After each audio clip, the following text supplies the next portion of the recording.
ఈ విధంగా కోతులన్నీ వస్తుంటాయి ఈ విధంగా చూడండి. అడవికి ట్రాన్స్పోర్ట్ ఇది.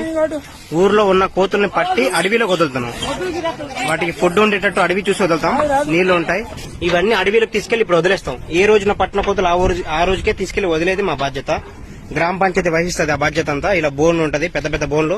ఇదిగో పెద్ద సార్లు ఊరోళ్ళు అంతా పట్టిస్తున్నారు. ఇది మీ ఊర్లో కూడా కోతులుంటే ఫోన్ చేయండి మాకు.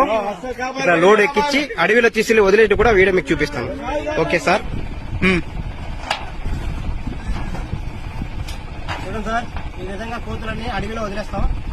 టెక్నిక్గానే మొత్తం పరిగెత్తుంటాయి.